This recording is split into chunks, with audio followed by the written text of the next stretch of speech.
Бір ізгі адам Рамазанның сауабынан құр қалу, бүкіл дүниенің игілігі мен жақсылығынан махрұм болу деген екен. Осы орайда оразада орындайтын 10 амалды назарларыңызға ұсынып отырмыз. Бұл насихат әуелі өзіме арналады. Құрметтім, алдымен арнаға тіркеліп лайк баса кетіңіз. Құранмен дос болу. Құран оқылған, оған амал етілген үйде Алланың берекеті орнайды. Ардақты пайғамбарымыз, оған Алланың игілігі мен сәлемі болсын, үйлеріңізде Құран кәрімді көп оқыңыздар деп өсиет еткен. Өйткені Құран оқу көңілдің шипасы. Алла елшісі, Алланың оған игілігі мен сәлемі болсын, Рамазан айында Құранды бірнеше рет хатым ететін. Қасиетті кітапты хатым етумен қатар жаттауға, оған амал етуге тырыссақ, нұр үстіне нұр болады. Арабшасын оқи алмайтын адам аудармасын оқыса да сауап алады. Алланың мейірімі кең, ол кеңшілік иесі, ниетке сай сауабын береді. Түнді намазбен өткізу. Түнгі намаз жүректің тыныштығы, екіжүзділік дертіне шипа, Алламен берік байланыс орнататын риясыз құлшылық. Түнгі намазға аса мән беріңдер, сендерден алдын өткен ізгі адамдар да оны үнемі орындап жүретін. Түнгі намаз жаратушыға жақындатады, жамандықтарыңды өшіреді және күнәлі іске баруға тосқауыл болады. Рамазанда оқылатын тарауих намазына тахаджуд намазы қосылса, нұр үстіне нұр болады. Пітір садақасын беру. Садақа жамандықты жоятын амал. Айналамыздағы көмекке зәру адамдардың ақысы. Пітір садақасы Рамазан айында пенделікпен жасап қойған қате кемшіліктеріміздің өтеуі, жетіспеушілік салдарынан көңілі жабырқаған жарлы жабықайлардың ақысы. Басымыздың аманында, қолда аз-кем ақшаның барында пітір садақасын беріп, қоғамға шарапатымызды тигізейік. Садақа дәулетіміздің берекесін арттыратын амал. Мал-мүлік нәсіп еткен Алланың жолында жақсылық жасап, көптің тілеуін неге алмасқа.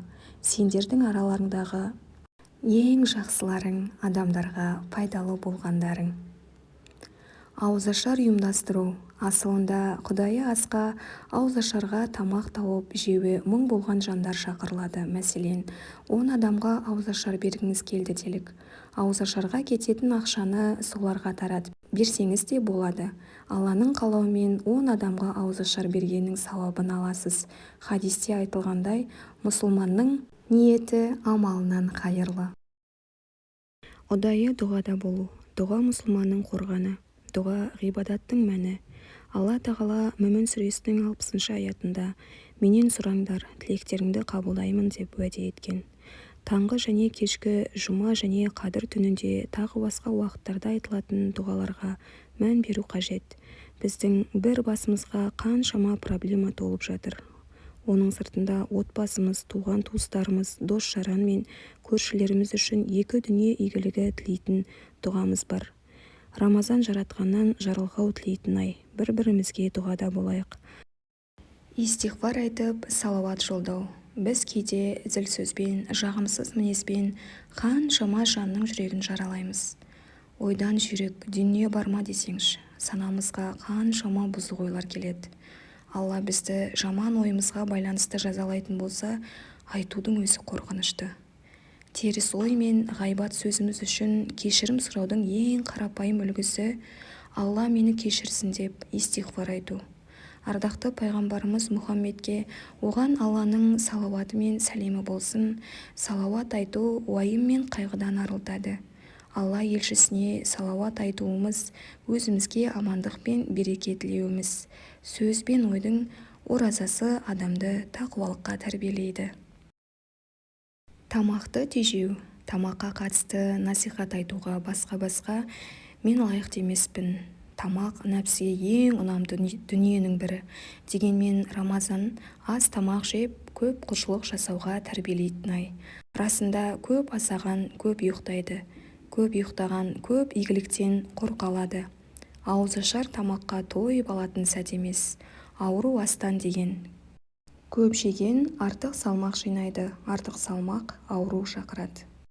Уақытты жүйелеу. Рамазанда әрбір сәт маңызды. Уақыт мүміннің нығметі. Оны ізгі істерге арнасақ досымыз, бос өткізсек дұшпанымыз. Бір сәтте досыңа да, дұшпаныңа да айналатын уақытты қалай пайдалану әркімнің өз таңдауында. Досты таңдайық. Оразада отбасыға көңіл бөлу. Сен саясатпен айналыспасаң, саясат сенімен айналысады деген тәмсіл бар. Осы сөздің мағынасын майыстырып айтсақ, отбасы тәрбиесімен айналыспасаң, бала-шағаң сенімен айналысады. Расында солай, бала-шағаға көңіл бөлмесең, тәрбиесі нашарлап, сені бір күні ұятқа қалдырады. Ауызашар сәресі отбасымен рухани сұхбат құрудың сәулелі сәт емес пе? Сәтті жіберіп алмайық. Әр сәт ғанибет. Өзімізді өзгертпесек, бір ғұлама рамазаншыл болма, құдайшыл бол деген екен. Расында бір жұтым судың қадірін сездірген, шариғаттағы тыйым былай тұрсын, рұқсат етілген істен нәпсіні тежеуді үйреткен оразадан кейін өзімізді өзгертпесек, енді ұят. Бұл айтылған 10 амал біздің ойға келген дүниелер. Оған қосам десеңіз, мархабат. Құрметтім, Рамазан өзгеріске үлкен мүмкіндік айы. Рамазан айының оразасын ұстаған әрбір жанға Алла ниеттерімізді, дұға тілектерімізді қабыл етсін. Каналға тіркеліп, лайк басып, пікір қалдыра кетіңіз.